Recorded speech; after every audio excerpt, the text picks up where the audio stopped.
Okay, e Tahumaakaakanuimatua, welcome back. Nau mai ki mai hoki tonu mai e Tahumaakaakanuimatua ki roto ki ngā kōrero a Tahumaakaakanuimatua I runga I ngā Whakataunga claim. Yeah, so we, e Tahumaakaakanuimatua, I was just talking about that just as I was rudely cut off. I don't even know what happened. So obviously we're having trouble with the devices here today.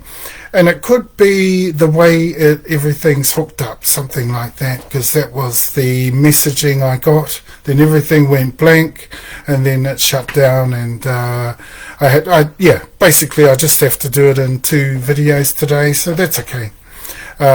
We've had to do that a number of times before when things have gone technically wrong with Cam. So hoki tonu mai e Tahumaakaakanuimatua.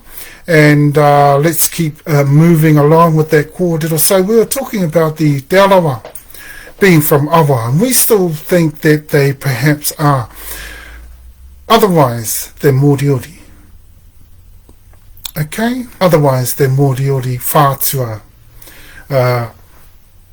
Somewhere around there. But they certainly cannot claim the Waitaha Nui. They might be able to claim to the original line. But where we intermarried out tribes, we particularly intermarried them out in the areas of their ariki, or their paramountcies got intermarried out by us. Okay, and if you look at the extensiveness of where Waitaha Nui is intermarried out, that is in particular through their descents from Waitaha Ariki, and they're most direct, okay? And then Waitaha Ariki through Nawe, who married all those lines. The most extensively was Nawe, of our lines of Tahumaakaakanuimatua. So the other one needs to be careful of how they're claiming here. How they're claiming in the country, because I've heard their claim on Pukaki. And there's no worries with that. But their claim is still a junior to Pukaki. Okay? There's a number of ancestries like that in the Motu, just like Titahi. Like there's a claim of Awa and Titahi. Yeah, they might have the original line to them, but if it's a junior claim and a much lesser claim, then we still have the greater claim. Being the senior claimant in there. Pukaki is still from us. Okay, because they come through those lines. Now, and this is why we claim the whole of Mount Cook and Pukaki. Okay, and somewhere in there, Te Arawa's in there, we know that. But Waitaha Ariki and Waitaha Nui are both in there. And remember, they're almost both Māmoe. Yeah. So that's the iwi, and that's senior to Te Arawa. That's also senior to Awa. And also senior to Moriori whātua. Okay? Including our line. Our line's even more senior. And then you look at our line through Te Awa. The tapu they talk about of Te Whakatapu o Takitimu. Where that mana tapu that gets mentioned in there. The mana tapu of Tahumaakaakanuimatua of Te Awa. Of Hapu. That's mana tapu, that amazing seniority with those connections in Pacifica to Samoa, Western Samoa, Tutura. The Tonga connections from there, Hawaii, the connections there, and from Tonga and Samoa, the Mayan Indian connection. I mean, you can't get any more senior than that in Pacifica. But then we've got our Kushite lines, we've got our Egyptian lines, we've got our Sumerian lines, our Akragana lines. And when you're talking Kushite, you're talking Ethiopia. And Ethiopia and Abyssinia are the first nations of the world. So, yeah, can you get more senior than that? No. Can you go back further than that? No. So there's 6,000 years of heritage right there, of ancient heritage. So yeah, just sharing that with you. And as we move into talking about waitaha ariki, so their reo, e tatama, their reo is the reo that Tahu Pōtiki's been claiming all these years. Okay? They also claim that that was the reo of the South Island. That's incorrect. That's incorrect. It's part of the reo of the South Island, but it's not the reo of the South Island. Okay, it's not the main reo. Okay? The reo of waitaha ariki. And we know the reo, remember I said to you we were going to bring back 3 reo. One, that's the reo of waitaha ariki, the reo that Tahu Pōtiki has been claiming all these years, is not theirs, it's waitaha ariki. Tahu Pōtiki is only uri, whānau uri, and Tahu Pōtiki is awa, and as irakai pūtahi they also are, they are more so Tahumaakaakanuimatua. And if there is a Hapu Uretārewa that they come from, that Hapu Uretārewa would be Rā Kainui Hapu Uretārewa Whānauri. Okay? That's within Tahumaakaakanuimatua. That's their senior line. They've got 3. Tahumaakaakanuimatua te tamarua, Tahumaakaakanuimatua te tama. That's, you know the tamarua line is the line where Moenga Wahine is. I've spoken heaps about Moenga Wahine, one of our famous ariki wahine. And, but their tribe is an uri. See, that's why we're not going to mention those lines. We'll just mention the Hapu Uretārewa that we know Tahu Pōtiki has direct descent from through Tahumaakaakanuimatua. And actually that is the most senior line of theirs, from Tahumaakaakanuimatua, which is Rā Kainui Hapu Uretārewa Whānauri, direct in the descent out of lines of Rā Kainui from Pāpāwai Marae. Okay? So that's the Hapu Uretārewa Whānauri, and to all that land around that area, that's the number 1 tribe there. That's the senior Hapu Uretārewa of that area, is Rā Kainui. So there reo, Rā Kainui Hapu Uretārewa Whānauri. Okay? Other of the reo of Tahu Pōtiki is Tahumaakaakanuimatua te reo matua, Tahumaakaakanuimatua te reo ReoHapuIwi, and Tahumaakaakanuimatua te reo hapu. Okay? And that in particular happens to be correct, because we've checked everything out, and we know our stuff that well, and we're in all 4 divisions, so you can't tell us that in the south we don't know our stuff so well in the south. That's not true. I can remember Tahu Pōtiki way back at the beginning there. This is about 2010.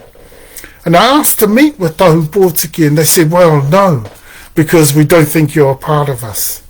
And, that's, going back all those years ago. And I said to them, I think you're quite mistaken about that, because we know we have whakapapa through a particular number of our lines, and I just quoted 3 major ones. They're very senior lines, but one's a third primary line of descent, one is a second primary line of descent, and one is from the actual primary line of descent. That's the senior one, Rā Kainui. And those are descent lines of Tahumaakaakanuimatua te Tahu Pōtiki. Okay, so as awa and as irakai pūtahi as they are, our senior line also intermarries right across that uri whānauri. I'd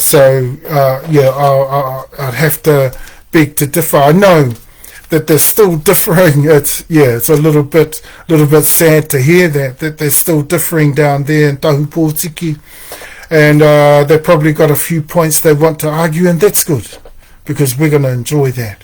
We're going to look forward to that, and we're going to help them to come to the realization that when you're uri whānau uri, and you're one that is junior to many, many different lines within Tahumaakaakanuimatua, where we have intermarried out that particular uri whānau uri tribe of Tahupōtiki uri, what you will find is that most of the descendants, a huge majority in fact, of the descendants of those ancestries and those lineages are all Tahumaakaakanuimatua.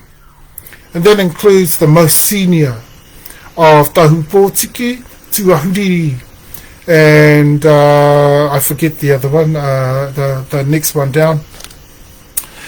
Tuahuriri and I can't think of the name at the moment, but that other tribe, our whakapapa goes straight into those two tribes. And those are senior lines, and they completely intermarry out. Same with Māmoe, they intermarry right across. Waitaha Ariki, they intermarry right across. Waitaha Nui, they intermarry right across. So Tahupōtiki are not to know, and all our lines of Ākai Nui in particular connect with Tahupōtiki, and they will know that what I'm telling them is true once they realize that when we start to work together with them, with their heritage, culture and traditions, their proper traditions, not the ones that they think they might have or vaguely might have an idea of, because they think, te mea. But the simple fact of the matter is, if you're not native of a reo, if you're not a native speaker, and this reo, what Tahupōtiki hasn't known all these years is that we knew, is that this reo was a part of the reo of Tahumaakaakanuimatua. I told you, within Tahumaakaakanuimatua we have 21 reo. That reo is one of our reo. Okay? So that's how we know it's Waitaha Arikis. And we have so much evidence on that. We have so much reinforcing evidence on that. We have so much more to add as well. And that's why we've called it a day on that. We continue to expand. That's how we operate in Tahumaakaakanuimatua. So anybody trying to disprove us is welcome to do that. But we don't think that you're going to be able to do that. In fact, in every area of research on all of our tribes, all of our descent lines, we know for a fact within every area we continue to research and we don't stop. Just because we know we've got things sorted, we don't stop there. It continues, and so anything you try to test us on between now and the next 20 years, we're always going to be ready for you, and we're always going to be sticking to the major and primary conclusions that we have on all our tribes. Okay, so as awa and irakai pūtahi as Tahupōtiki is, Tahupōtiki is the junior brother of Purourangi.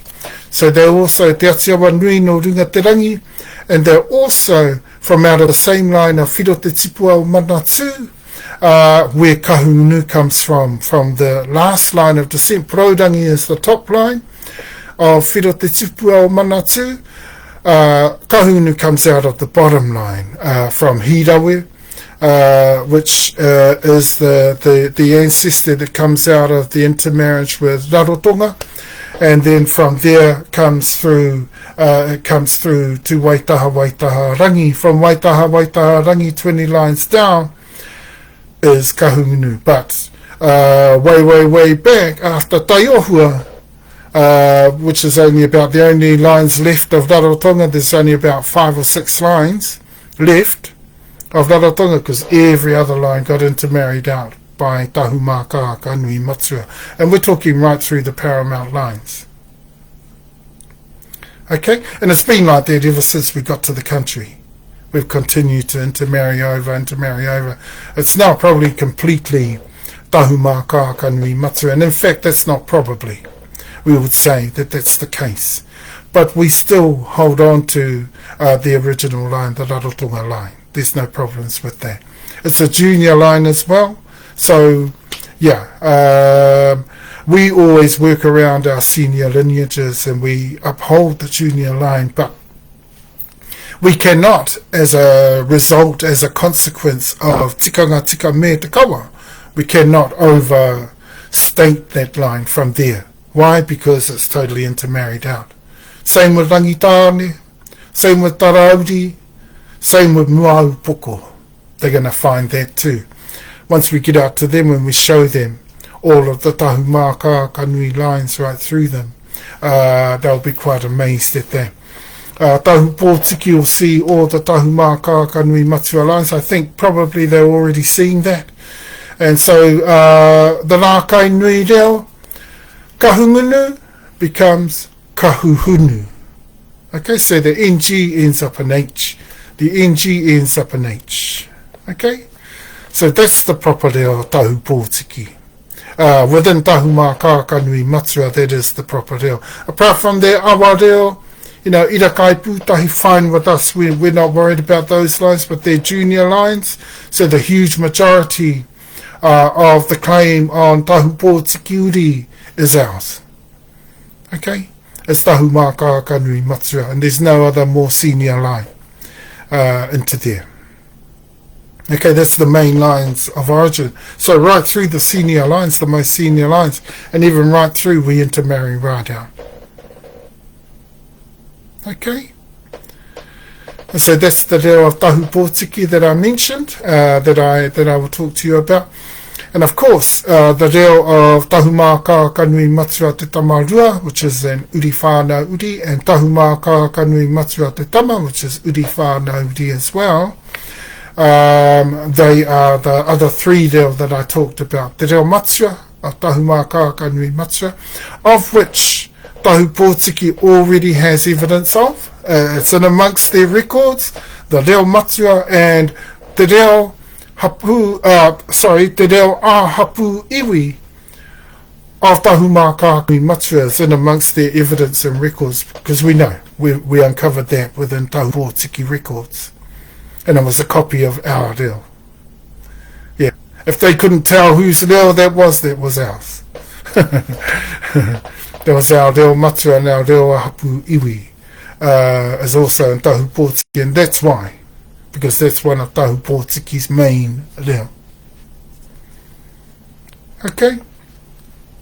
And because Tahu Pōtiki is the junior brother of Purourangi, whose senior line we intermarry out through his sister, Ira Manawa Piko,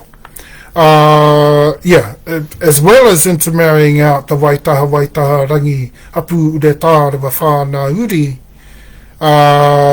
right through, and then bringing them to this country, bringing them on takitimu to this country.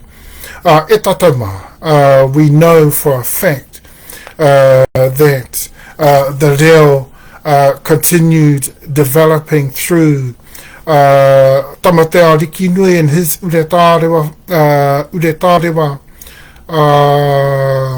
Ariki Uretā Rewa, you know, his Uretā Rewa paramount, his dynasty, which came through Tahumaakaakanuimatua.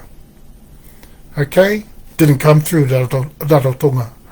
So that's where the main lines start to really show for us and begin to take shape.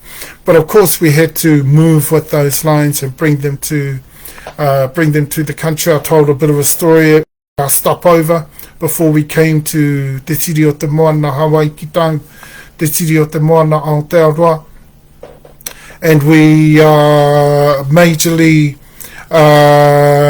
started to people more of the country. That was, and when they came over was around about 1300, 1350 AD, circa 1300, 1350 AD. That's on Takitimu. They call it te Whakatapu o Takitimu. Why? O te mea rahuki mātau me te kaha o Tahumaakaakanuimatua, o te awa, o Tutura te matua, o moai hapu.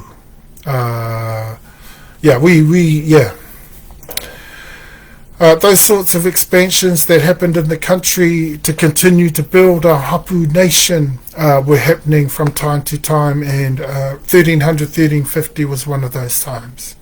And so we brought Waitaha rangi to the country. And yeah, out of the 16th line of there came Kahunu later, after they got to the country. Kahunu uri whānauri. And there are 21,000 in the country today. Okay, so that's that one taken care of. Waitaha nui, that's the third reo. This is the reo where ki becomes ngi. So a k becomes an ng. Also one of our reo, and in particular the reo spoken around because Waitaha nui and Wairarapataratua are well known around, and Waitaha ariki are well known around the Koro area, Koro Hill, around the Kiwhea, Hurunui Orangi, Waikoko Taua Nui, Wainui Oru, Tewhiti o Tūtawake, yeah, all those areas, Waitaha nui, Waitaha ariki, and also Pāpāwai. Okay, and so Waitaha rangi is also strong around there, because remember also Waitaha rangi is part of Kainui. Okay, so not surprising that they all intermarry throughout the same lines within Tahumaakaakanuimatua Uretarewa, Hapu Uretarewa. Okay, so that's the third line. That's the third line. Okay. Ki becomes ngi. Remember, right through our Hapu Uretarewa, e tātou mind, uri whānauri, we're not a constant. Tahumaakaakanuimatua way of utilising ReoHapuIwi, we don't constantly utilise that within our ReoHapuIwi. So, like for within Tahumaakaakanuimatua ReoHapuIwi, when I say e kōrero no hoku, I could either say that he kōrero no hoku or e kōrero no hoku. It doesn't matter either way. That's still our dialect. So we don't have a constant dialectual all the time. Not like when you go into Tuhua and you speak awa, na, that's all you get. Okay? That's all you get. Why? Because they have a constant. We don't have that. Okay? I could say to you, e kōrero no hoku, and then my next line, in fact, might be haere anō no e tahi ki roto ki te wao tū whai atu ai ngā kōrero a tāne ki reira. Okay, straight after that, and that would still be within dialect in Tahumaakaakanuimatua. So all our Hapu Uretarewa are the same. Okay, and so there you have it. All those three reo. You understand a bit more of the Kahunu Uri Whānauri line, and a bit more of Waitaha rangi. You know the Waitaha ariki line, which is the start. That's the top line, the most senior of Waitaha. The Waitaha that you know in the south to be Waitaha, that's the top line. So that Waitaha for years that everyone thought was Waitaha nui is actually not. So Canterbury is not named after Waitaha nui. Canterbury has actually been named after Waitaha ariki. Okay, why do we say it like that with a /? Because in records they're known as Waitaha or Waitaha ariki. Okay, so they're not under the same name in records. But we know who's who. Why? Because we know all the whakapapa. We know their reo, we know their culture, we know their heritage, we know their lands. So every time we get pinpointed by records or documentation of a particular Waitaha, we know which one it is. See, so it doesn't escape our attention. That's how in depth we know our research. That's how in detail and intricate we can be, and that's how scrupulous we can be with down. Okay, so it doesn't matter which one. And even with Waitaha Nui, you'll see we've written it the same with a / Waitaha Nui. Why? Because in records he's also known as Waitaha or Waitaha Nui. Okay, and then there's Waitaha Ahi. And we thought that was the closest line to the Te Alawa. Waitaha Ahi and Waitaha Tūrauta. Yeah, Waitaha Tūrauta. Why? Because we know those particular Waitaha Nui lines are more plentiful up in Te Arawa area, around close to that area, close to Rotorua. Okay, you'll find there's Waitaha Tūrauta and Waitaha Ahi. Yeah, that's why we haven't looked in depth into that, because we haven't worried about the Arawa. But to us, they seem awa. But if they're Moriori, then yeah, that's fine by us too. Because awa are Moriori too, so they're very closely related.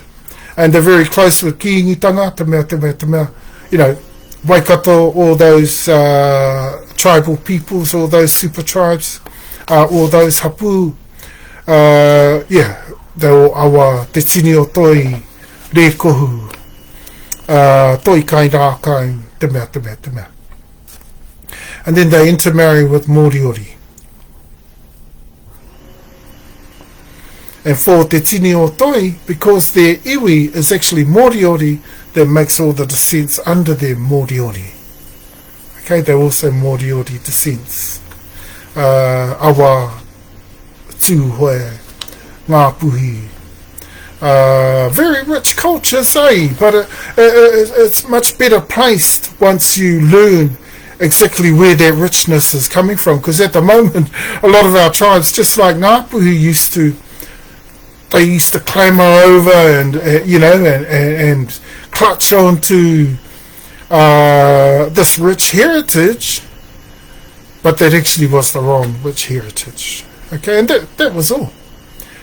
So we had to help them to realise exactly where they are and where their positioning is. And actually, that Ngāpuhi has never been a primary tribe of the North. They're actually one of the most junior.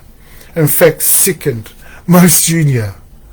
You know, that's a long way from when the Crown said years ago that Ngāpuhi were the main tribe of the North. See how crock the Crown can be. You know, and they've got stories like that right throughout the country. You know, so we've never listened to the Crown. And we won't compromise for the Crown either. So, yeah.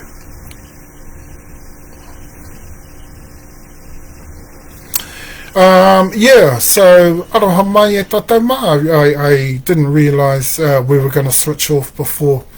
And ReoHapuIwi, if it happens again, then we have to go into a third one. I don't know if it's going to happen again. I don't know how to work it from here, whatever's going on.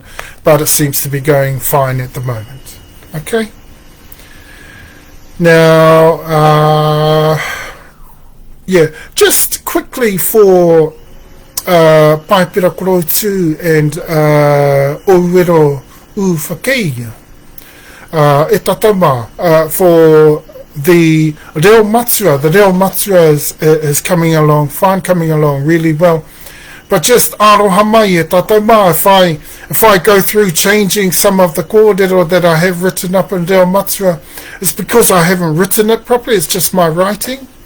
I'm not the greatest writer, academic writer at all, as champion as I might be in the reo. It takes a lot to write even a page essay, and writing is in particular quite an arduous, complex phenomenon. So you've got to really work at it, and sometimes I haven't really worked at my writings enough. And so I need to go through them again. But then sometimes I've forgotten what I originally wanted to say, because when I originally wanted to say it, I wrote it down in a certain way, and that actually wasn't exactly what I wanted to say. So sometimes I look back. It's not that kōrero is incorrect. It's just that kōrero should be put in a different way, because it's not exactly what I meant originally. Okay, but for the PaeperaKoroutuu, there's a lot more coming up on that later on in the year. As I begin on because I've got a lot more to do with my Hebrew. I'm glad I don't have to focus more on Hebrew now, because we've pulled out of the Hebrew line, because we started to realize the Hebrew line actually wasn't our line. We thought it wasn't, but we're actually interrelated with that line. We're also interconnected and interrelated with the Israelite line as well, but we are not originally, or we do not have original lines through there. We thought we might do from the Hebrew. Arohamai, even though we do connect with the African-Nubian Hebrews, but that's a senior line to us, that one. Yeah, that's a senior line to us, because they actually come through a senior line of Abyssinia, Ethiopia, of Kushite to ours. So we had to drop that line and take the Kushite line, mainly the Kushite line. Yeah, and so that's where we're staying. Yeah, we believe we've done the job we originally intended to do, and that was find our original line. Arohamai. And that happens to be the Kushite line. Another super tribal line, right through all our lines of descent are super tribal. So we've finally found that line, and we're staying with that, and you can't go back any further. There's only 6,000 years of heritage in the world, and that's ours. Right back to the Kushites. And so that's an awesome find.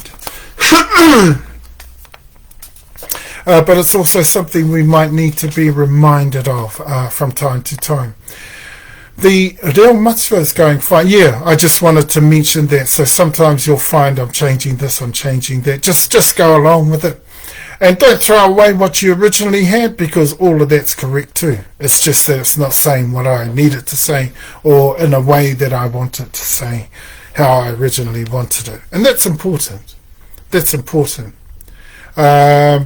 Just sometimes to say things how you want to say them in writing, sometimes you have to use particular designs in the way that you put things across. That's all. Okay? It's not that anything's incorrect about the reo in there at all.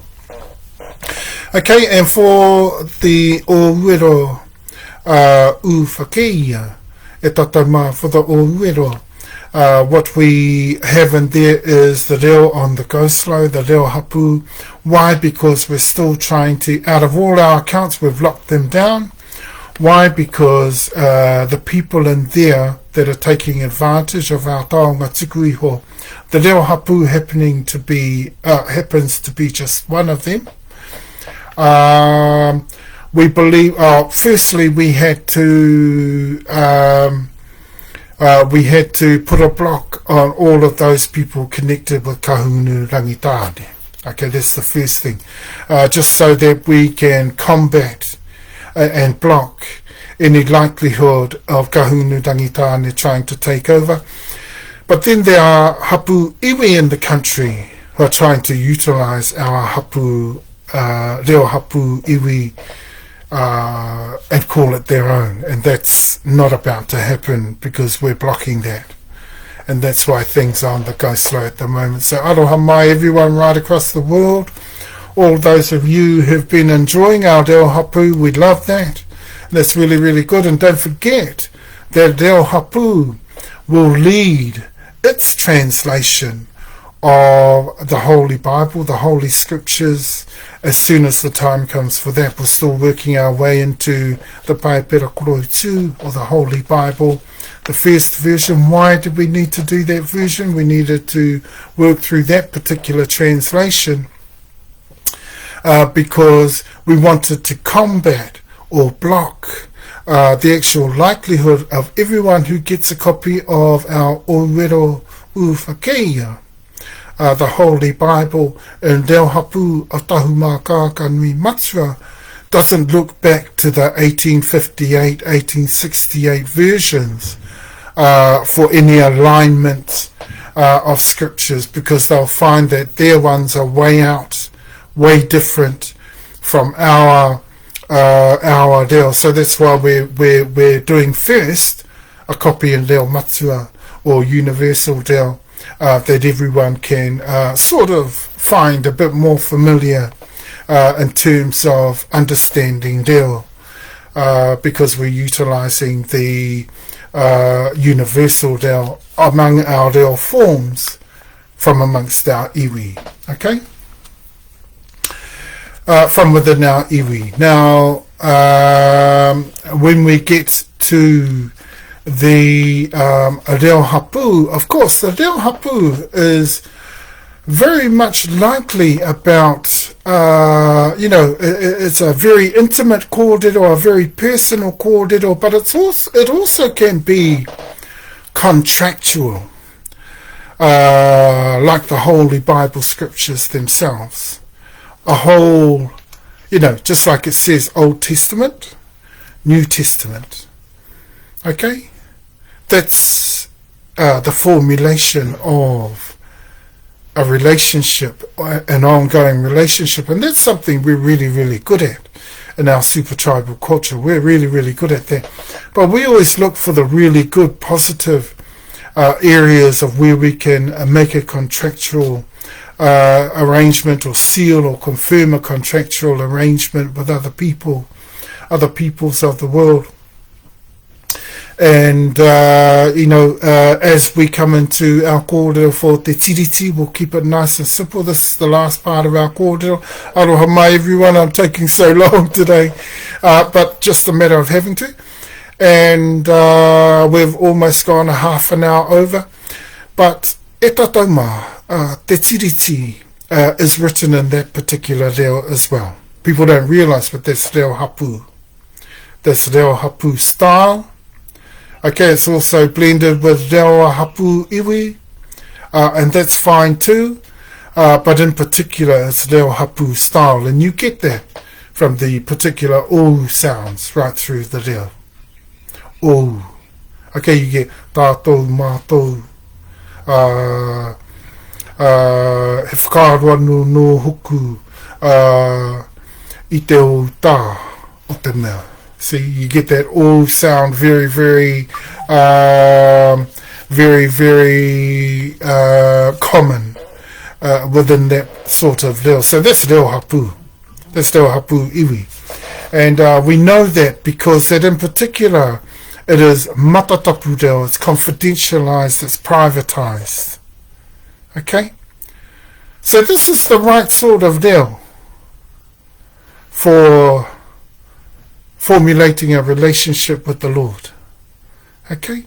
And that's what the Bible really is. It's a contract, really. It's a contract.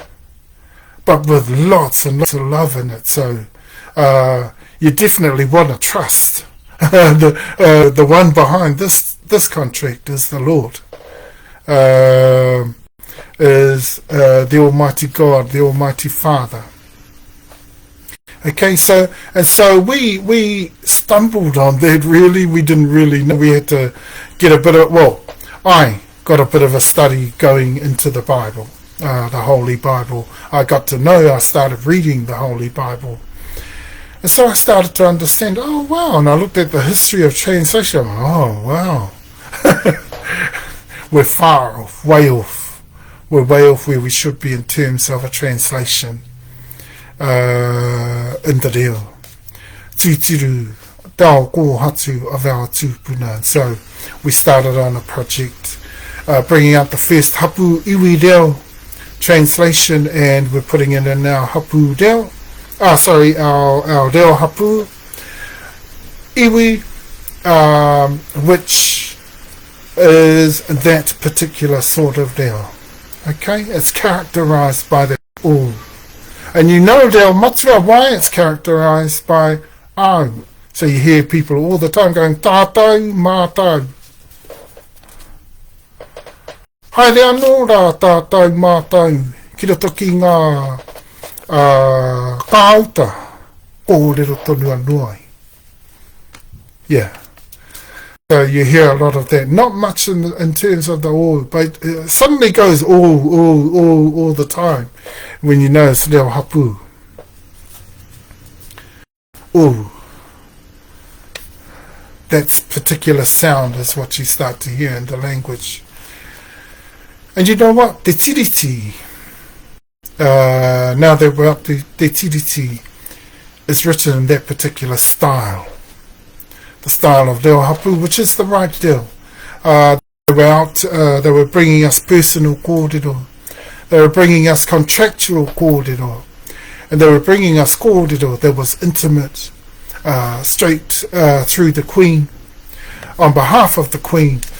The problem with this kōrero was, e tatauma, is that we had Crown representatives in the country that were quite, you know, they weren't altogether ethical. They weren't altogether transparent. And they weren't altogether, a lot of the stuff that they did behind closed doors wasn't affirmed with legalities. Okay, so in other words, because they were representatives of the monarchy of Westminster in one way or another, they actually, in 1840, e tatauma, they were treasonous. They were people that if our people knew exactly what they were doing to them, because they didn't know, there was no way that they could have known. Okay, they did have a problem with the change in original intentions, and we sort of begrudged that. Our tupuna, our ancestors, begrudged the simple fact that all of a sudden there was all these big differences come out on the same day, but in the evening of that day, when they decided to bring out the actual English version, or a translation of that version. Now, what they don't tell us, e tatauma, right through every story on TeTiriti, is they don't tell us actually what were the original intentions, and that for that reason mainly is why when we translated TeTiriti between 2019 and 2021, e tatauma, when we translated it, because it's our reo, remember it's Moai Hapu Tewa Tahumaakaakanuimatua, so no better people to translate the reo of TeTiriti than us. And we crossed out every other translation all the way from 1840. Of course, the original we couldn't get our hands on. Why? Because it was conveniently, I add conveniently to that, conveniently lost. You know why? Because we'd be able to figure out actually quite clearly actually the working outs that they made in order to complete the fraud that went down on that day, on 6th of February 1840. Okay, so I'm just going to grab my other device here and bring up a copy of our as we go on, we'll get into He Whakaputanga. I could have started off with He Whakaputanga because it does come first, it does come first. It was in 1835. That's the Declaration of Independence, and it is the precursor to the to TeTiriti. Okay, it is the precursor, and they use the same style there. The only thing was that He Whakaputanga, or the Declaration of Independence of 1835, wasn't as successful. So they got better at using ReoHapu.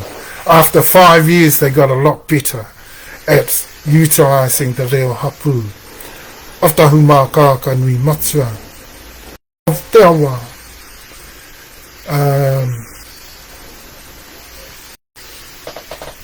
Of ReoHapu. ReoHapuIwi.MagnaCarta, let's say that. But the concepts of the Reo Tawa in there, and the concepts of the Reo Tahumaakaakanuimatua are also in there. And it's also a reo, the Reo Moai, a reo that we use. Whenever we went into Moai, ko tērā te reo kōrero, te reo Moai Hapu. Okay?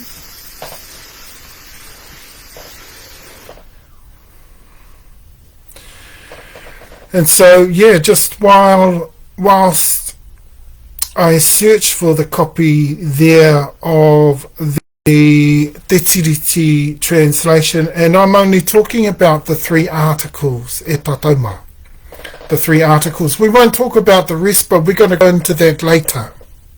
We're going to go into that later, because they use that to draw everyone into it, into the sign.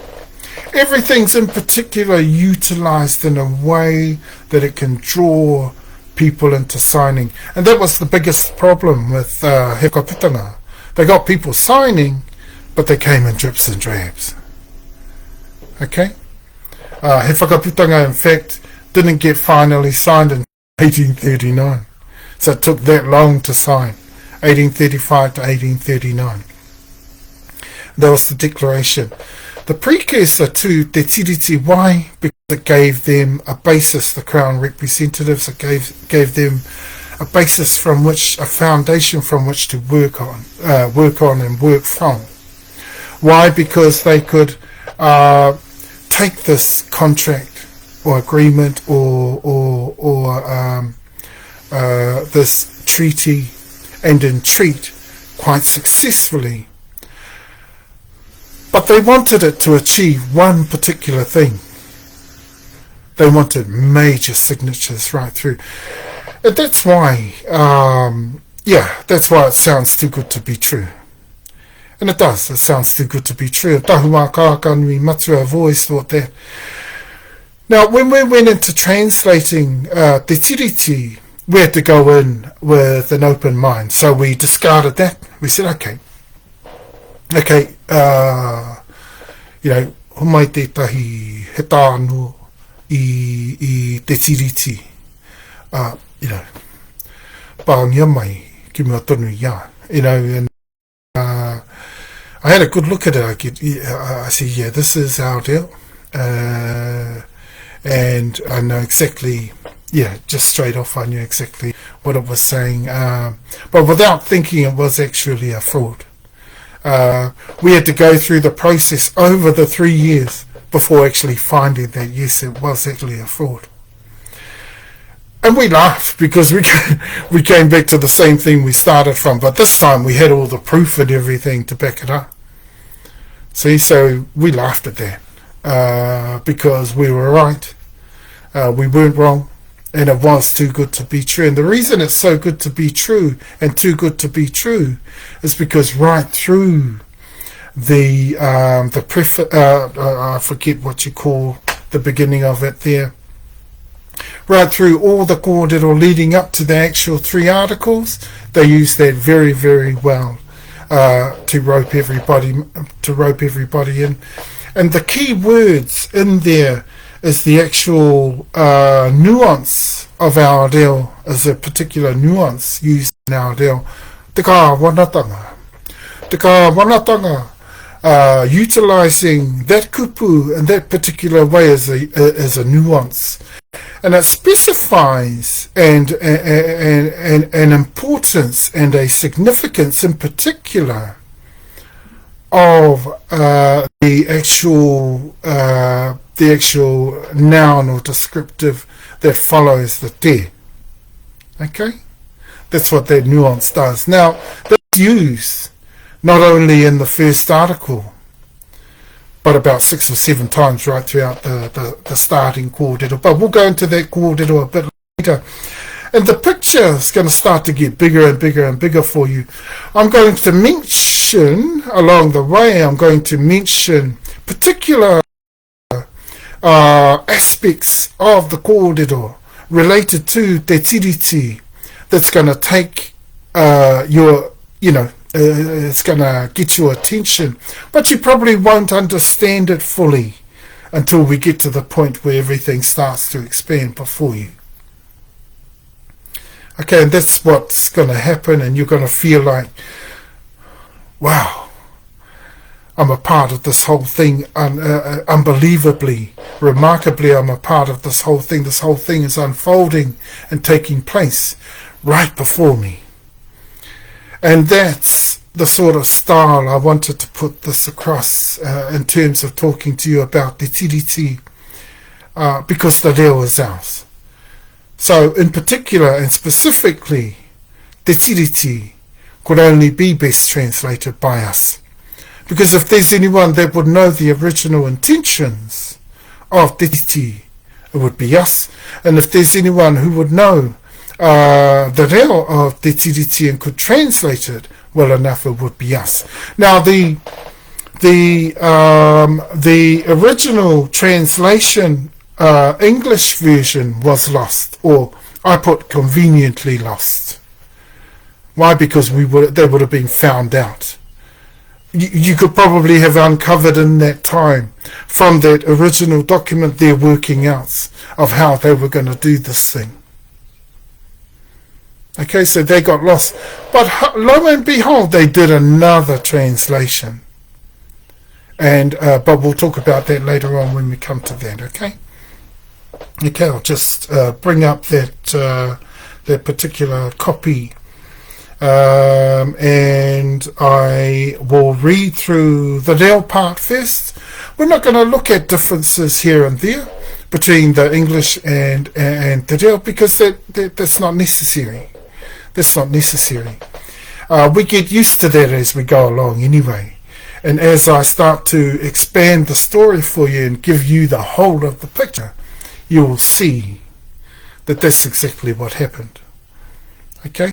We were fraudulated out of our mana, our rangatiratanga, our mana rangatira in the country was particularly taken hold of.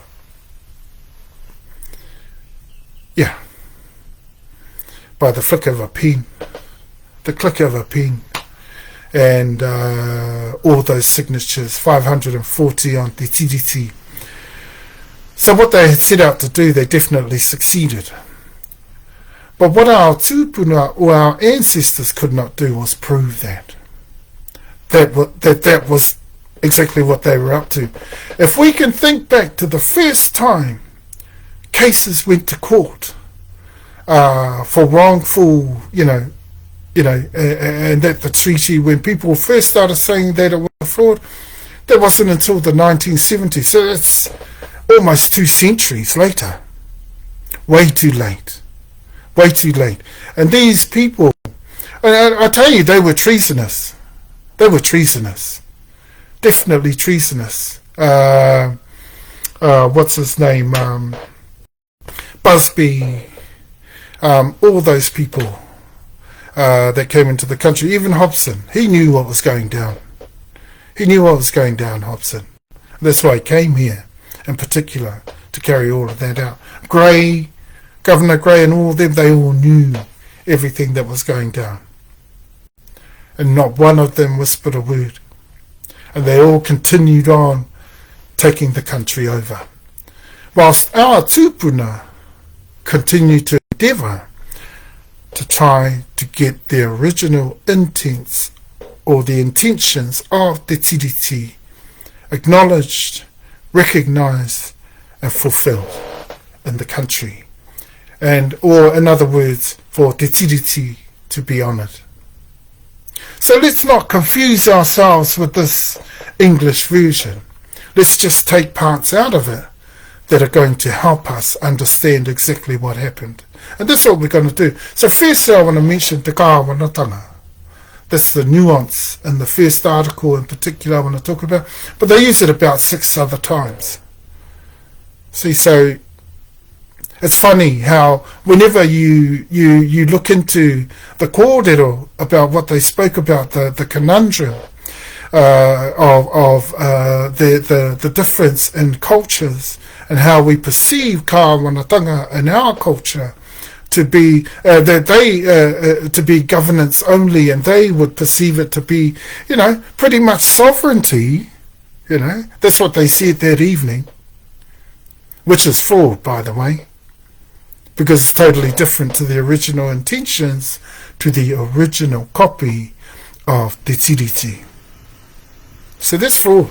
That is flawed in a nutshell. As soon as you change the kōrero. But let's look at all the particulars and all the details. Let's look scrupulously close at this document, the original that we translated, so that you can understand exactly what I'm talking about, and so that you can start to realize how criminal, how deceiving and deceitful, how corrupt and treasonous the representatives of the Crown in this country were over those times. In fact, they were right through from 1780, 1790 into 1816. We've got a bit to talk about in later kōrero around TeTiriti.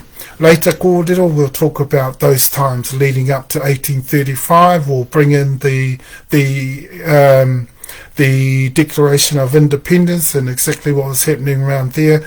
We'll look at that translation as well. We'll do that, a literal translation as well. Okay? Now that one was in particular, we've particularly nailed that one to be a particular document that was used to rope us in and draw our interest to the sudden entreating that was about to happen. So all our ancestors were interested. However, the success of it, you know, wasn't so great. Though they got the signatures, you know, about 40 or 50 signatures from the main chiefs who would represent tribes right across the Motu in the Confederation of Chiefs, because of course the Declaration established the Federation of Chiefs. But one of the main areas of concern right through from 1780, 1790, 1816, right through to 1835 and even 1840, were the simple fact that the Crown representatives in the country wanted 100% power over the country. So not only were they looking to entreat with our ancestors for governance, but they and bring the Crown's the Queen's ability to govern into the country. But our ancestors, because what they wanted through those times, 1780, 1790, 1835, up to 1840, is they still wanted 100% governance in the country. Our ancestors refused that. You were never going to get there. You were never going to get the sovereignty of our country. And you didn't. Okay? No one, right through, we've looked through all the 48 nations that we descend from in ancestry right across the world, and not one of those super tribal nations would ever give up their sovereignty either to anybody from outside of the country. So neither would our ancestors. And we stuck to that. We stuck to that. Now, the other thing we've got to remember is that it took 98 years before the British Crown, Westminster, and their representatives in the country over those times ever did anything in terms of a way of trying to take over our country. And that's exactly what they were up to. Hey, they were out to take us over. They wanted governance at 100% power, though. We said, no. 1816, we established Te Runanga ko Huiara. Oh, sorry, Tatou Ma, I've forgotten to talk about the responses to our questions. But that's okay. I'll try and finish off with some of those. But the responses to our questions are important too. But Te Runanga ko Huiara, I'll talk about that now. The actual name means the assembly of the multitudes. So that's a super tribal name, just like Hapu Nation is saying super tribal nation. Why don't Māori Party change their name to that? Then that would represent the whole of our super tribal nation. Just like Te Runanga ko Huiara does. It represents the whole of our super tribal nation. Every ariki and hapu uretārewa in the country, uretārewa hapu uretārewa iwi though, in the country are the main ones within those groups. Okay? Then hapu and ariki can also refer to all of the stage 1s, 2s, 3s, 4s, 5s. Okay? So they're also a part of the lower house of ko Huiara. So there's a lot of particulars of ko Huiara, and that was the actual first parliament of the country, and very, very successful. And that is the parliament that I spoke about last week, the other week when I spoke. And when I particularly moaned about this Māori parliament being way off the mark. Highly successful is ko Huiara. Okay? And that particular parliament was still running in 1840. And that particular parliament only promised 50-50. Okay? Why am I telling you a little bit of background on that? Because it, in particular, is significant to the translation. Okay? Because if you don't understand those aspects about the contents of TeTiriti, then what you're not going to know is that the understanding, the comprehensive understanding of our ancestors of that document and the kōrero in it is that it was agreeing to that 50-50 power share. Okay? That is the original intentions in a nutshell. It was agreeing to a 50-50 power share, and you know what? It kept promising this te kāwanatanga right through the whole document, in fact. And so, you know what? That's a little bit too good to be true. Okay? A little bit too good to be true. And we've always said that in Tahumaakaakanuimatua. You know why? Because everything's always been back to front. They never made us a fair deal. They never made us an equal partnership, a fairness in mind. They never did that with us. They never allied with us in partnership. They didn't even honour their TeTiriti. And that's exactly what happened. And the reason that happened is because that evening of the day of the signing, they changed. The whole thing changed. The original intentions now, they moaned and groaned. They were disgruntled. They weren't very happy, our tupuna, about that. But in the end, they were easy to talk down. They didn't agree to the conundrum either. But they were easy still to talk down. And we'll look at the details as to why. Now, quite easily, the details as to why tell us that they were 99% illiterate. They were 99% could not write or, could not write or translate from te reo to English. In technical terms, in professional translator terms, in linguistic terms. They couldn't do all of that. Why? Because our culture was totally different. We totally relied on other ways of being knowledgeable on these things. And we focused on other areas of life in order to communicate our ideas, even contracts via a particular form of reo, like ReoHapu. That's what TeTiriti is made up of. Now they knew that. That's why they used this particular reo. But they used a particular shade of that reo.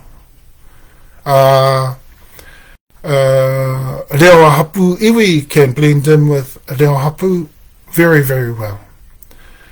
But when we get to the full-on, ReoHapu is totally, totally, totally different.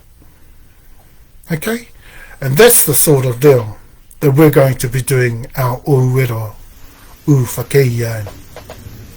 Okay, so we're getting to that. We're getting to that, but it's going to take us a wee while.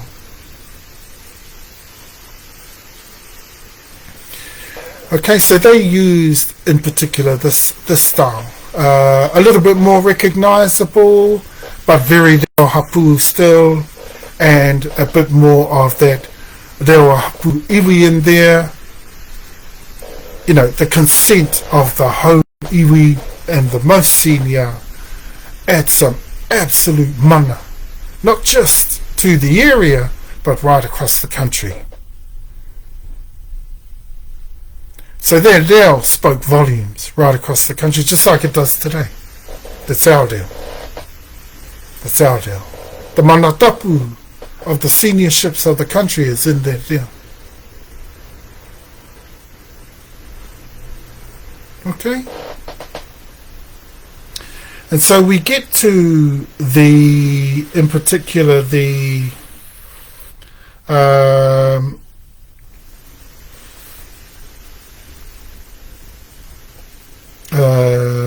copy of TeTiriti. Just don't forget those particulars I'll just talk to you about. A little bit of background there to help you understand what I'm talking about. A little bit of background there. Now our tupuna get to the gathering and they're ready to look at this and treating because they're interested. You know why? Most of them are teina. Okay, most of them are teina. But that's all good. That's all good. Teina knew their place really well, knew their job really well. And so they were like the assembly of multitudes, mate. And they all went there, all full on and ready. And what did they do? They signed. And though I thought that was a good thing, the way in actual fact that it was done was not so good. That was not so good. But if that deal had been a good deal, and if they had have kept to the original intentions, it would have been such a good deal. But that's what they thought they were signing, right? They thought they were signing a document that said to them, yeah, okay, we agree to the 50-50 share, just so long as our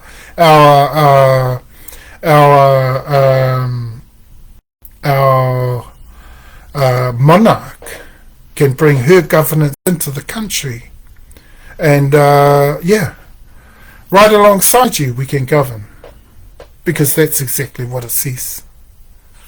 Okay, but let me explain that. Let me explain all those particulars, and that's why we focus our attention on TeTiriti, and we focus on te reo. We focus on te reo, and we do that e Tahumaakaakanuimatua, because that's what gives us the original intentions. This is what was put before the tūpuna mātua. E rā, o ngā tūpuna kei reira, kei te hui hui ngara. Okay? All of those that assembled there that day, that was what was put before them, was the original intentions. And so, but we counted out every other translation. And just to help you understand that, we're going to run through each article, the 3 articles, and we're going to translate them, and we're going to talk a bit about them, each one, so that you have the full understanding of exactly what I'm talking about. And so you, not just us and Tahumaakaakanuimatua, and hopefully lots of other people in the land have already taken notice, but not just us, but also you will understand exactly what our ancestors were thinking that day. Now, I've already given you a clue, right? They were thinking, oh yeah, their governance comes in, governs in a 50-50 manner right beside our governance. That's fine. They can take care of their people like we've always wanted ever since. Okay? Why? Because their people were lawless in the country. Okay? And the Crown did not care a stuff about how much trouble that was causing. That was the worst part of things in the country, is that the first settlers of the country were actually lawless, and they remained lawless right throughout. As much as we moaned and groaned and complained and took it into kohuiarau and talked about the lawless state of their settlers in the country, look, these Crown representatives, I already told you what they're like. They didn't care a stuff. And that lawlessness continued on. Okay? So let's look at the first article. Ko te tuatahi. This is what it says. Ko ngā rangatira o te waka minenga, me ngā rangatira katoa hoki ki hai uru ki taua waka minenga, ka tukura wātu ki te kuini, o ingarani, a ke tonu atu, te kāwanatanga katoa, o rātou wenua. Okay? Okay? And that's exactly what they heard and what was put before them. Now, their understanding is quite clear to me, but you wouldn't know that. You wouldn't know that. You wouldn't know their understanding unless I had given you that background, unless I had led into this in the way that I have. You wouldn't have known that. Okay? So, this is the way we have translated it and counted out every other translation, even the one that they made the evening of the day of the first signing in Waitangi, at Waitangi. Okay, we say in the first. Why do we say in the first? We say in the first. Ko te tuatahi means in the first. Why? Because ko te tuatahi is sort of a reference. What they tried to do with that particular term is shorten the whole of what they meant. See, they said instead of saying, ko te tuatahi o ngā kōrero kai roto nei I tēnei wahanga o te kōrero, takotoa I ki mua ki tō aroaro. Instead of saying all of that, they shortened it to ko te tuatahi, which refers to what are the contents within the first of the articles. Okay, that's what they're trying to say there. And this is the missionaries and the Crown. Okay, of course, with the Crown leading the way. Okay, we usually give missionaries, we give them some good rapport. We can expect that. A lot of their work was honest and true and faithful to the Lord. And we do believe it was, but however, under the auspices and authorities of the Crown, they had to do things how they had to do things in that time, which meant that the Crown had overall control. So this, as much as it looks like on the surface everything went fine,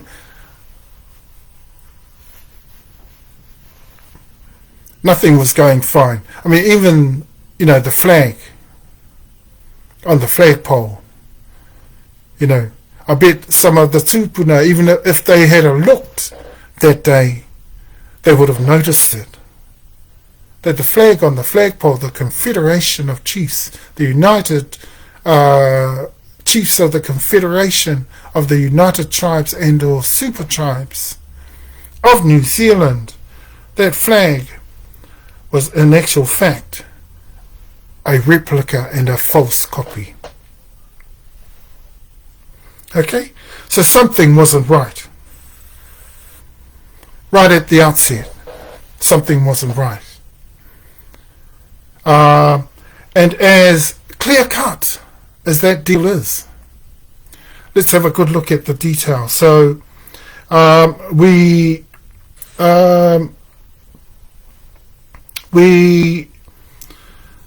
get in the first, or according to the contents of the first article, in the first, the sovereign chiefs of the Confederation, with all those of the sovereign chiefs that did not join with that Confederation, grant an absolute to the Queen of England forever governance capability that is of the same in capabilities as that exists presently in their lands. Now, it's not saying we discard of all the governance that's there, we leave that, but we come in, we bring in the Queen's governance, because that's how it's looking by the time we get to that stage, after we read through all the other kōrero of TeTiriti leading up to that article. We get the understanding that leading up to there, okay, so most of those ancestors are already probably scratching their hands looking to sign this deal. Okay? Why? Because it's what they've been trying to get a hold of, get rid of all this lawlessness in the country amongst the first settlers of the country. A number of things also went wrong, and we ended up with musket wars in the country as well. If you think that was bad, that wasn't all the worse as people think. Okay, but that was really bad, especially for the law and order of our country. But it was a result of the lawlessness of this country over that time. Don't forget, that was 98 years. So partly, the British were not just afraid of our warriors, but they were also looking for the right time to rip us off. Okay? They were looking for some absolute pressure to be put on our law system to try and act and clear up things in the country, but also to force things so much that perhaps we could start a war in the country and cause some havoc as well.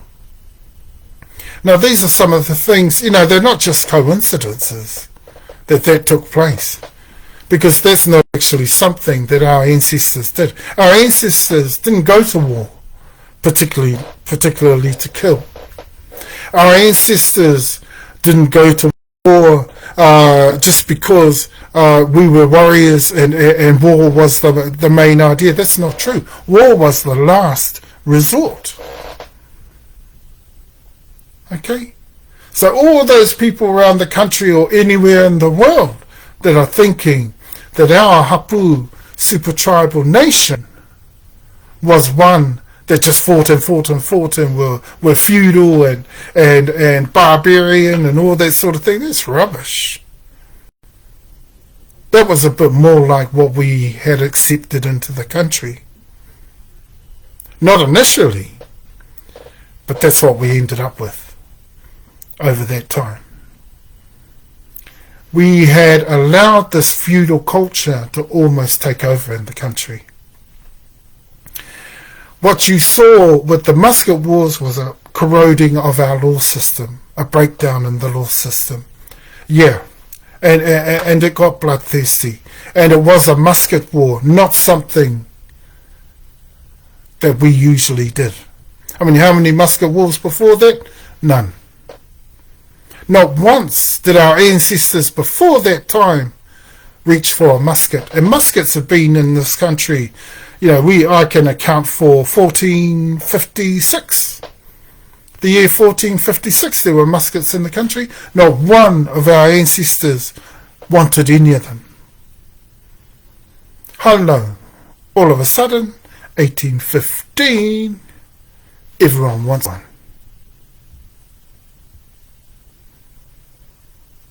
Okay?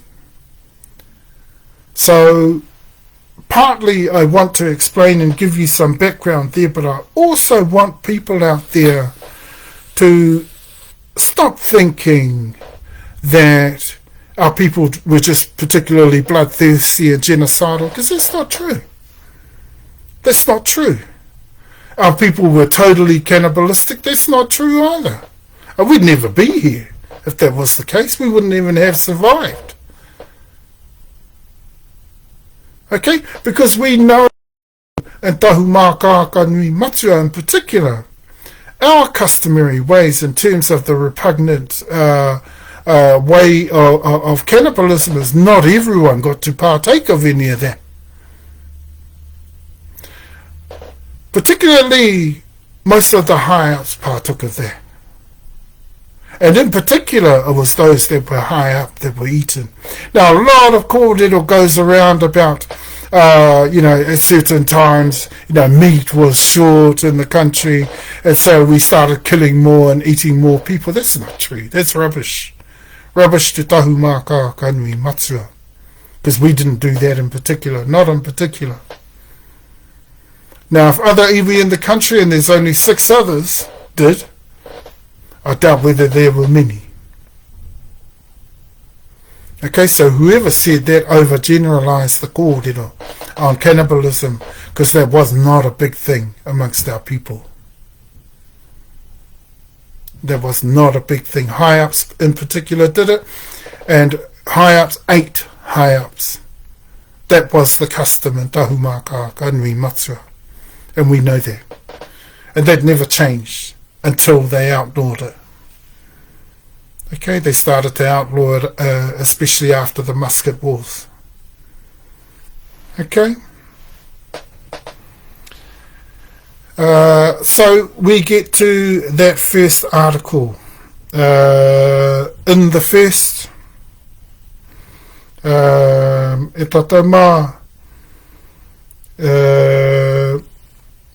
the sovereign chiefs of the Confederation, with all of those of the sovereign chiefs that did not join with that confederation. Of course, that's referring to the Declaration of Independence and the establishment of the Confederation of Chiefs. And that's cool. Grant an absolute to the Queen of England forever governance capability. That's what their nuance does. That's the translation of their nuance I told you about. Te kawanatanga, specificity at its best. Okay? Particularity at its best. Governance capability that is of the same in capacity. So, if we think of the same in capacities as being, taking up a space that meant an equal share space of authority as what the governance does in that in their lands that they already have. That's a 50-50, and everyone's going, oh wow, finally, we can outdo, they can start to take a bit more care of their lawless people, because that's what our ancestors wanted. That was foremost on their minds, and it also comes up in the Declaration. That's what was foremost, and it still was, even though the musket wars were still going in 1840 and just about to close down by 1841-42. Okay, so it's a little bit of a giveaway at the year that they chose to actually entreat. A little bit of a giveaway. Oh, cool. All the trouble we've caused is now about to die down. Let's bring in the treaty just before they get too comfortable and relaxed and quietened down and peaceful, and let's take them.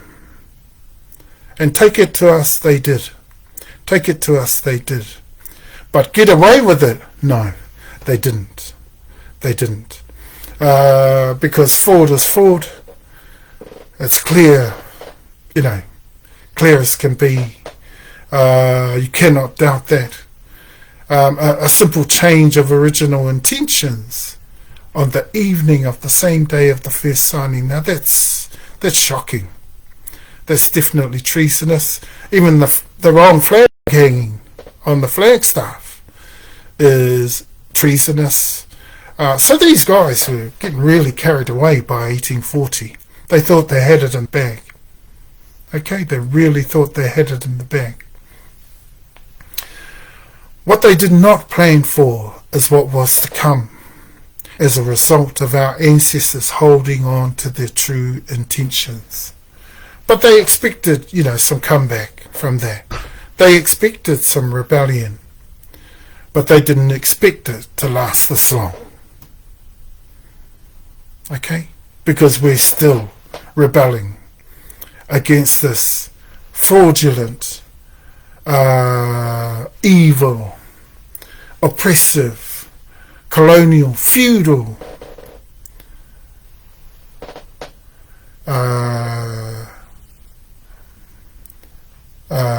people that came in with the real intentions of fraudulently taking the sovereignty of our nation and enforcing it illegally upon us. Enforcing it illegally, and that's what's been done. This is why we ask for the whole of our 100% back from the evil, oppressive, colonizing way in which the Crown maltreated our people right from 1840. Okay? Now let's look back at the Reo version. Te kāwanatanga kātua o rātou wenua. Now we get phrases like that. I want to talk about this phrase because it's particularly important to the argument and the kōrero that I'm presenting. Why? Because te kāwanatanga kātua o rātou wenua can be translated two ways. Okay? So it's a little bit deceiving, but our tūpuna already knew.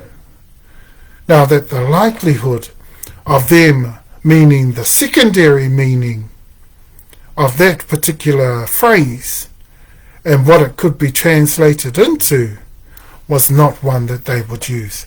I think a couple of ancestors even asked that. Do you mean this or do you mean? And they said, oh, no, definitely not that. Okay? So we know that. We know that in truth. We know that we're on the right track. We know that we know this now better than anybody has translated this document in history. And that's why we crossed out. That's the main reason we crossed out every other translation. It doesn't matter who's it by. We don't care. Whilst we're the originals of the Reo of this document, our translation has to top the rest. Same with Whakaoaoa, we did the same thing. Okay, but we'll get to that one when we get to that one. Now, te kāwanatanga kātua o rātou wenua, if you were willing to take a gamble, you would almost say that they were saying that they wanted the Queen's governance to govern over all of their lands. Now, if that was the actual correct translation of that particular phrase, they wouldn't even have got half of the signatories that they got. Okay? And that's the whole truth. That's the whole truth. And this is why we translated it governance capability that is of the same in capacities as that exists presently in their lands. And that's exactly what it's saying. That's the original intention of that particular use of the nuance in the phrase. And they knew that nuance, and they knew its meaning. You know why? Because otherwise they would have never have used that in there. They knew that would get everyone's attention. Te kāwanatanga o rātou whenua. Te kāwanatanga katoa o rātou whenua. Because they knew in depth what that was saying. Because if they had said, oh, we come to govern right over all your lands, and that's it, 100%, a little bit, they were a little bit, let's say, daring in their translating into te reo. They were being daring with this particular translation in te reo. Because remember, if you remember back to our original kōrero on the translations, once we had finished them, we brought out some kōrero, and we talked about that. They were particularly daring, and they used this particular phrase because they knew their ancestors wouldn't take it. They were just testing them a little bit more with a phrase like that. Oh yeah, no, they understand it pretty well, what we're trying to say. But they were a little bit daring with that particular type of phrase, because it can be translated in two ways. The second way we could translate that, we could say the governance of the whole of their lands. But of course, that's not how te kāwanatanga reads within the reo of te awa, within the reo of Tahumaakaakanuimatua, and within the reo of Moai Hapu. Because it's a nuance right throughout our reo. Okay, and when you use it in that way, and they put a dash, or there's a particular lull in the words being used as we get to that phrase. So there's te kāwanatanga katoa o rātou whenua. Okay, and that was how they got all of the signatories, mainly in terms of where the first of the articles is concerned. And those are the main areas we need to talk about there. Those are the main areas. Why? Because they changed their nuance in the evening. They disregard the whole of the second way we could take that, because that wasn't an issue. And they talked about a conundrum that exists within their culture that was different to the way we saw kāwanatanga in ours. And in doing that, they ripped us off. They fraudulated that whole deal. Can you see that? Can you see that they did that? First of all, they said to us, governance capabilities that are of the same in capacities as that exists presently in their lands. Ka pai. They've got utmost respect for our mana rangatira, and we don't mind them alongside us with their governance.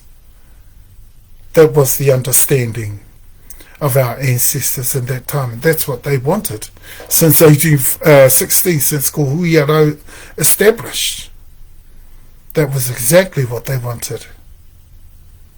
50-50 shares in power, so that the Crown could take care of its own lawless people, and we could take care of our own, as we usually always did. Okay? Now, that's mainly what comes out of the evening translation. Okay, they make a new English translation. They within that they mention that kāwanatanga is the same as rangatiratanga. Now, if I was alive in that time, I would have said to them, well, then why don't you use the word rangatiratanga? Then within the way that you've used it, within the nuance that you've used, we both have the same understanding of exactly what the original intentions in this tiriti, that you call it, is. Okay? Okay? Do you catch my drift? I mean, you can't change the deal halfway down the line, and especially after you've already made the original intentions clear, everyone signed it, and then you change it, and you can't do that. That is fraud anyway. But looking at how they changed it, they didn't change that phrase to the second way it could be translated. No, they talked about the kāwanatanga being the same as rangatiratanga. Well, I would have said, being one that knows how to translate and being one that knows how to technically talk about these words written on this page, and in particular how to read it. In particular is our nuance. That's our nuance. How it's been used is exactly the same as our nuance. And it's used 6 other times right through the document. Same nuance, same meaning. Okay? But we'll translate all of that a bit later. Ko te tuara, second article, ko te kuini o ingarani ka wakarite, ka wakai, ki ngā rangatira, ki ngā hapu, ki ngā tāngata katoa, onu tirani, te tino rangatiratanga o rātou wenua, o rātou kāinga, me o rātou tāunga katoa, o te ia, ko ngā rangatira o te waka minenga me ngā rangatira katoa atu ka tuku ki te kuini te hokonga o era wāhi wenua, e pai ai te tangata nōna te wenua, ki te ritenga o te utu e wakarite ai e rātou ko te kaihoko e mea tia nei te kuini, hei kaihoko mōna. Okay? In the second same way we translated the first article, we sort of know exactly what they're trying to say there. They're not just saying the first in particular, they're saying what's, in particular what the contents are of the first. So in the second, in this case, ko te tuarua. In the second, the Queen of England confirms and guarantees to the sovereign chiefs and to the United Tribes and all super tribes, to all of the peoples of New Zealand, absolute autonomy or total sovereignty over their lands. So it beats me how all of a sudden we could have signed a treaty, or TeTiriti, we had signed TeTiriti, and given away our sovereignty happily.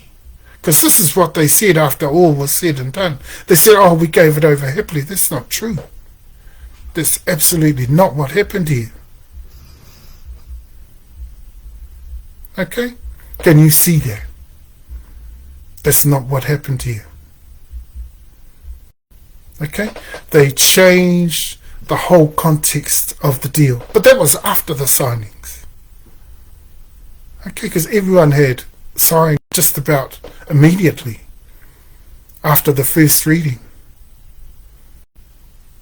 After the first couple of signings, in fact.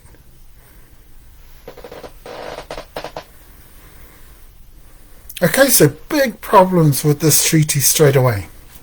Big problems, big problems.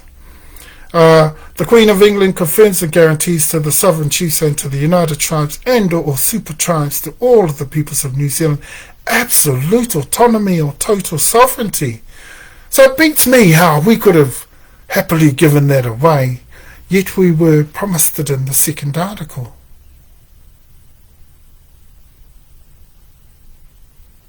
Because we didn't happily give away anything. Because we were always happy that our sovereignty was guarded. Because it was guarded in the second article. And that's quite clear right at the start. Te kāwanatanga wasn't an issue. To our understanding, to the understanding of our ancestors, te kāwanatanga was clear.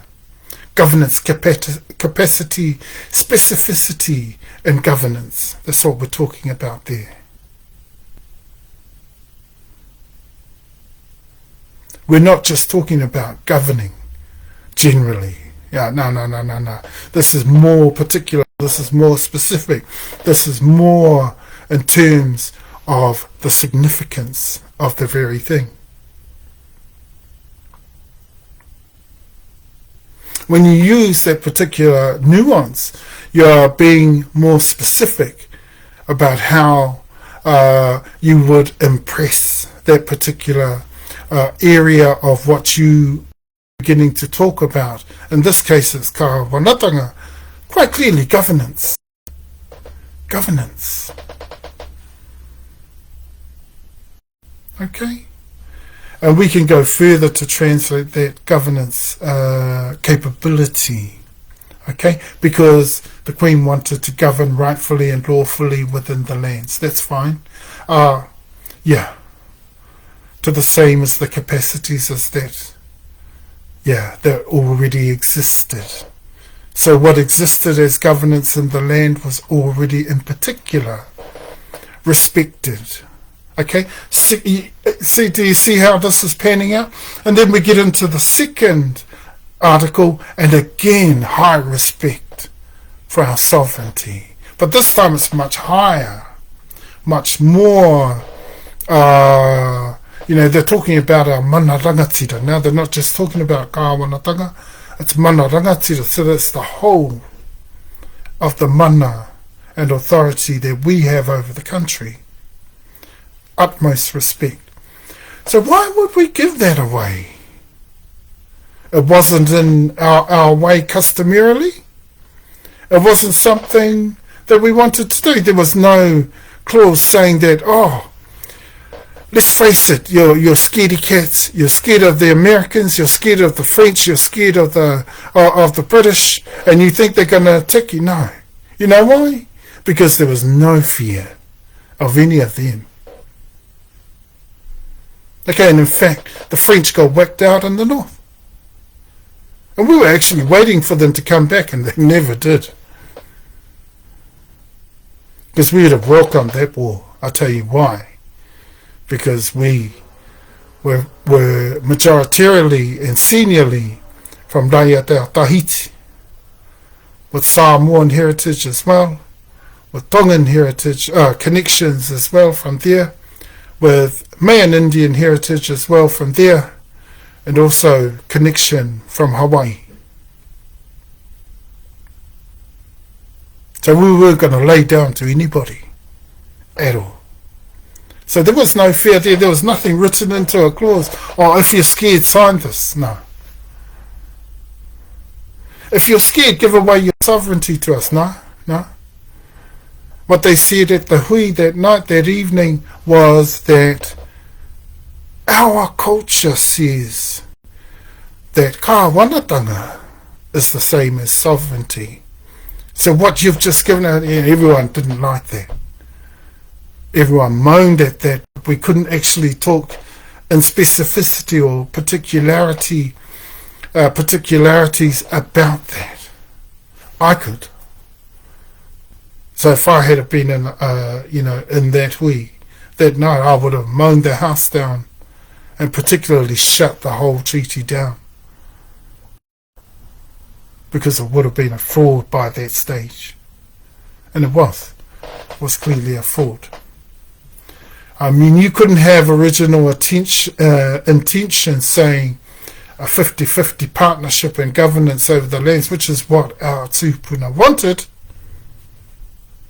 to suddenly change to say, the kāwanatanga is the same as sovereignty in our culture, so you'll have to accept that, and we never did. So you can see what happened, We were always going to rebel. And that we did. Okay? But it's in particular what happened afterwards. By September, the New Zealand Crown Corporation, their boys they called in to do the honours of taking care of enforcing the whole of this fraudulent understanding of TeTiriti onto the motu. These were the bum boys, the henchmen, the so-called henchmen, the New Zealand Crown Corporation. So, and they came in September of that same year. Okay, we talk absolute autonomy or total sovereignty over their lands, residences and estates, synonymous with all considered treasured heirlooms by them. Okay, but on the other hand, the sovereign chiefs of the Confederation, along with the further sovereign chiefs, grant to the Queen the right of preemption in the purchase of lands, among those of the lands conceded to by the proprietors of those lands, at the negotiated price or value as agreed to by them with purchasers, so instructed by the Queen to act as purchase agents on her behalf. Our tupuna would have been particularly disgruntled about that too, because we weren't interested in selling land. Okay, that's another thing that was going wrong, is people were acquiring land against our laws. Customs were being trespassed right across. Laws were being trampled right across. People were acquiring lands, missionaries, for a start. We're so happy to hear a lot of the missionaries, the denominations, are giving back those lands. Good. That's good news. They've kept up, the good rapport they've always had, missionaries in the country. But under the Crown, where the Crown overruled them, they had no say in the matters. Just like this matter. 98 years after coming to our shores, all of a sudden they've got some guts to rip us off. Okay, why? Because they worked out how to take advantage of our culture. That's what they did. Of our tikanga, of our customs, they had worked it out. And they utilised that 98 years to cause all the chaos that they could in the country. Okay? But they would have liked the rangatiratanga, the mana rangatira protections in the first part of that second article. Really good. But they would have been disgruntled at the second part. And most of them probably would have thought, well, you ain't getting any of our land. You can lease it. Long-term lease maybe. Because a lot of them were senior ships. But they would have never been allowed to sell during those times at any point in time, because senior ships would have gone totally against that, and they did. And they did in the land. Senior ships, I know for a fact that ours went totally against that. In TeTaiHauauru alone, there was a standoff. We were almost at a war with the Crown. Because of their desire to get access to lands in TeTaiHauauru. And we stood up against them because we weren't happy with that custom, with that part of our laws being broken. Foreign or incoming settlers or foreign people, it didn't matter. Either one, you could not have ownership over any of our lands. You could not use our lands as a commodity as such. We weren't interested in things like that at all. Okay, and that's how everything pans out after 1840. And then we have ko te tuatoru, hei wakaritenga mai hoki tēnei Whakaoaoa ki te kāwanatanga o te kuini. Ka tia ki nei te kuini o ingarani ngā tangata Māori katoa nu tīrani ka tukua ki a rātou. Ngā tikanga katoa i te tahi ki ana mea ki ngā tāngata o ingarani. In the third, and it just basically further reinforces the kōrero we went through in the first article. and says this was also set out for the purposes of the negotiated arrangement for full consent to the governance of the Queen. That the Queen of England resolves further to extend to all Indigenous peoples of New Zealand her protections, granting to them also all of the rights and privileges synonymous with their very own subjects granted to the peoples of England. So you can see how, some of the ways in which they utilised Te Reo. So they were pretty fluent, but they weren't, quite at a level 1 standard for that time. For 1840, they still weren't at a level 1 standard, because their reo wasn't perfect at all, by any means. But quite clear, the deal here, quite clear.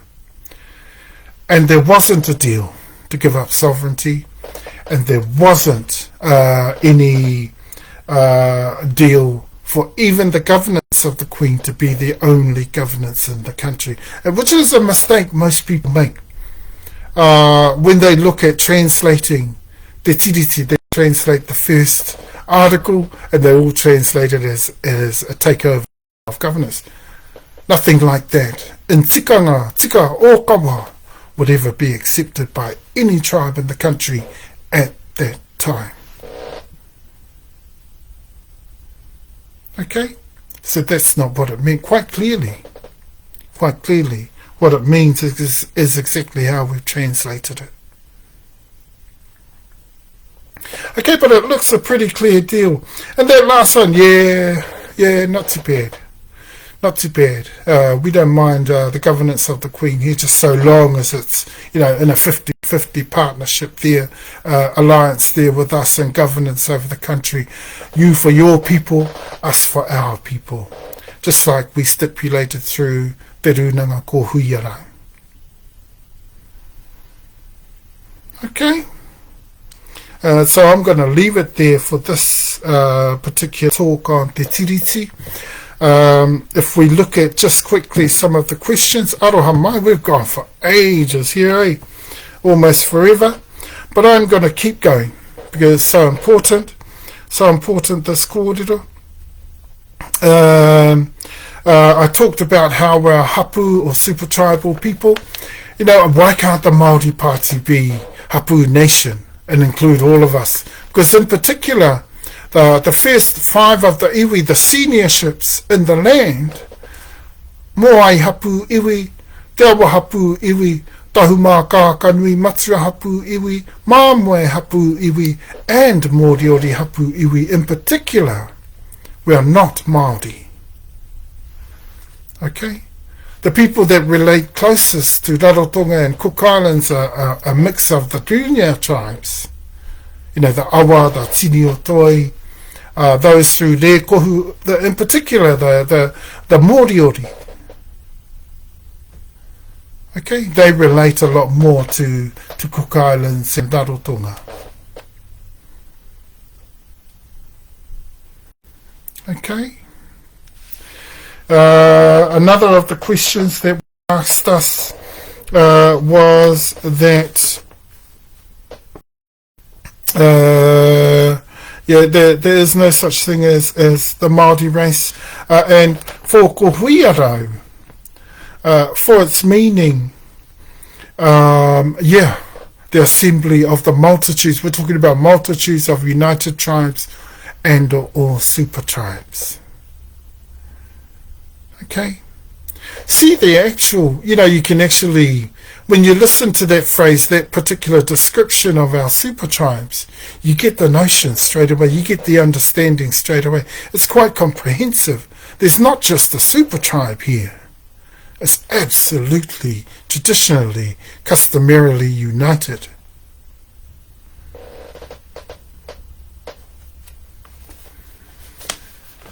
Okay, and our senior tribes in the country, we were still thinking along the lines of continuing to establish our hapu, our super tribal nation in the country. And we think we should continue on. Get justice done in the country as we go, and continue on. Continuing to establish our super tribal nation in the country. Because we can still do it. Doesn't matter what status we're at, we can still, all those that are not hapu iwi, what's to say that, 60, 80 years down the track, they're not hapu iwi then? Who's to say that? So we can continue to grow our hapu nation. Okay. Another of the questions was, so who were the first people of the country? Well, the first people of the country I've already briefly mentioned was TeTiriti. So that's our people. Our tūpuna of Taputapu Aotea, of Moai, of Te Awa, of Te Kuraiawarua, of Tahumaakaakanuimatua, and of Nawe and of Moriori.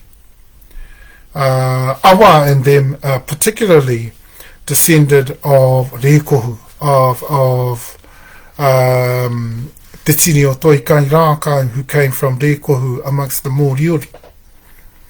And then of course their relatives are Te Pito Te Henua, Rapanui, Tapati Rapanui.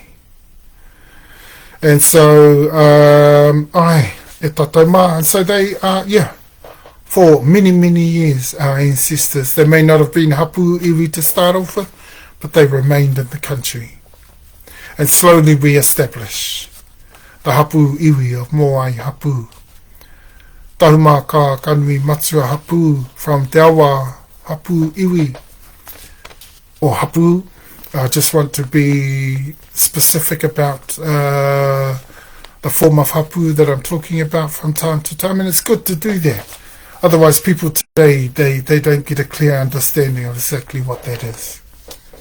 You can't just say hapu all the time because they won't know exactly what you're talking about. They won't know the specificities of exactly what that is. And secondly, they won't have a clear understanding of exactly what you're talking about at any given time. Okay. A couple of the other questions were mainly pertaining to some of the people that we were pointing the finger at, and in particular those with hidden agendas, etc., etc. I said, they're just some of the main ones, that unethically they like to move within this space and work within this space. Lack of ethics, lack of transparency, and lack of, they just don't give a hoot, they don't give a stuff. And then there's those who just want to continue on corruptly trying to keep control in the space, like kahumunurangitāne. As much as they're using the Crown to do that, the Crown's corrupt, mate. Their process is not as clear-cut as kahumunurangitāne try to make out that it is. They try to make out, just because they're dealing with the Crown, they're dealing with the most upright people in the country. That's not true. That's not true. They're still colonizing and all that sort of thing that they've been doing for years in this country. They're still doing the same when they ask us to compromise our customary way and our law and order. Those are sure signs that they're still doing the same thing. Lawfully, legally, you can't do that sort of thing. It's the same thing as breaking our laws. Okay? Any law in the country should not be broken. It doesn't matter whether you think, one law for all, blah, blah, blah. What a load of crap. What a load of crap. This country was never established on one law. This country was always going to be two. Okay? But run with a firm understanding that the people of the land had the right to rule over and govern over their people. Okay? And that's the understanding I want you to have, and I want to leave you with today. As we come up to almost 5 o'clock e tatauma. It's been a good kōrero though, that's why I carried on. And continued on till I finished this kōrero because it was so important. The first of our bulletins for TeTiriti as well. So there's your first taste of exactly what happened with TeTiriti. As we go on, you'll begin to firmly understand exactly why all those things happened and exactly what was happening. Now, we were too sturdy, too strong, too established a super tribal culture in this country to be afraid of anything. I mean, if we were afraid, we would have never let Captain Cook in. We weren't. We weren't. We'd had a number of visitors beforehand. 1450s, te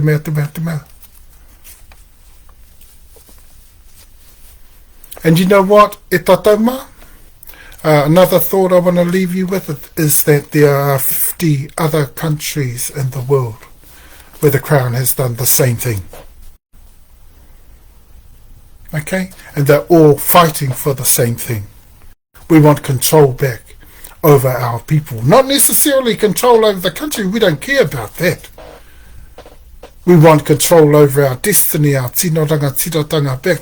We want fully funded, fully empowered again, just like how we were before the ghastly TeTiriti came along. And landlordship over our lands. Now, in 1840, that was 100% of the land.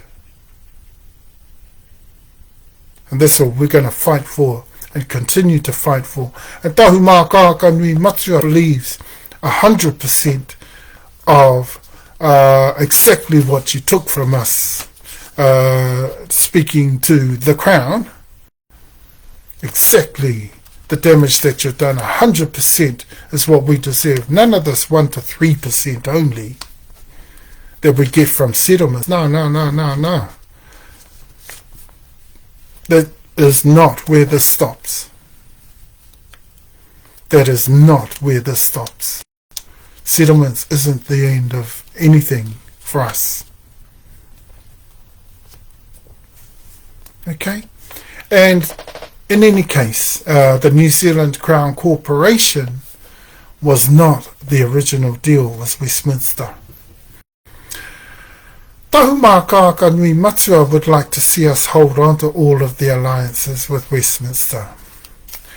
There's a little bit of difference in the motu about, some people want to let them all go, some people want to hold on to some people, we want to hold on to all of them. Because there's so much good though. Apart from all the negative and the bad that went on after the treaty, there's so much good though that has come from way back in the 1700s up to the 1800s that we had established already in this country. I mean, 70 military bases right across the world. We had that sort of firepower in this country. Why would we be afraid? We weren't afraid. We didn't hand over our sovereignty to anybody. We got ripped off. And it's high time the Crown realise that the only thing that they can do is admit to that. And quite rightfully give us back everything that's ours. Control, we mean, of everything that's ours in this country. Put everything right for everybody. We're not trying to cause trouble for any migrants or for any Pākehā. We want to put things right for everybody, because that's they're the rest of the rip-off has been for a lot of the other people in the country. So the Crown is not just an enemy of ours, but an enemy to the rest of the country. And quite frankly, what we would like to see at the end of it all is the Crown step down and shut down their regime in this country, because the trouble and the hurt and the grievances that they've caused in this country are just far too deep, far too, unfixable. And quite frankly, the only way they can fix anything up around here is to hand it all back to us and let it go. And go back to New South Wales, where I hear they're already out for some blood. New South Wales people can't even stand the fact that the Crown, New Zealand Crown Corporation came out of there. They didn't know that. Most of the people there. Okay. And that's our kōrero for today. Good kōrero, eh? Good kōrero. That's why I carried it on, because such an interesting kaupapa, and hopefully it helps you to understand better TeTiriti in this country and how it went down. Because the reo in there is ours. We're sharing a bit of our culture with you. And we're hoping that the original understanding, the true and factual understanding of TeTiriti, which, by the way, is the legal treaty document, the actual te reo copy. So that's the copy with our reo in it, which holds the original intentions. E tatauma, you've got to be respectful and happy, and you'd be trusting in that as those entrusted with the culture and reo of our ancestors of this country, that we would share with you nothing but the truth, in depth, detail, laterally, and to the heights and quality needed and professionalism needed. E tatama.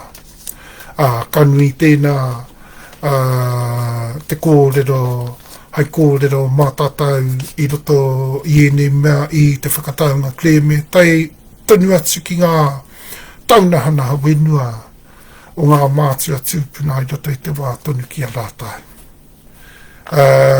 No reira kai te mihi atu. Kai te mihi atu. E pā, e tō mātai matua nui te rangi. Pai roto anō hoki koe I ēnei tū āhua tākatoa. Pai roto anō hoki koe e titiro noa atu ana ki ngā mea I mea tiai ēnei taihara. I roto I tō rātau e mea nanei I roto I o mātai tūpuna I te wā kia rātau. Ki te wā ki te hainatanga o te tiriti. Tēnā wā tonura ki te tunui hoa noai e ko koe e pā. E nā tū āhuatanga katoa. Me te whakarereke e tonu, te whakaputa ia tonu o ngā āhuatanga I taua pōahia hito. And so, e pā, you saw all the fraudulence. You saw it all take place. You saw the truth in the original intentions, Epa, and you saw our people stick to those original intentions and end up having to defend themselves and their lands along with those original intentions, Epa. Now you saw all of that, Yehoria, and I'm so grateful that you stuck with us and you helped us, because at the point that we're at, we're almost there, and we're almost about to come into that time of being able to take back the power of our own lands in this country and take back the power of our ancestors and resituate ourselves back into where we were prior to 1840, which was trying to put together proper governance across our peoples and make sure that those of the incoming were taken good care of as well. That's what we were trying to do, whilst still trying to continually build our Hapu nation, our super tribal nation, in Te Tiri o te moana Aotearoa. In Te Tiri o te moana Hawaii ki taim, Te Tiri o te moana Aotearoa, in this country, dear Lord, in tā yehiuhi, in Jesus' name, Amen. Ka piti hono ka tātai hono rātau te mate kia rātau. Ka piti hono ka tātai hono, ka tātau anō tēnei, te kānohi ora kia tātou mātou kuau, tātou mā kuau, kai te mihi ati tēnā rā tātou, mau reora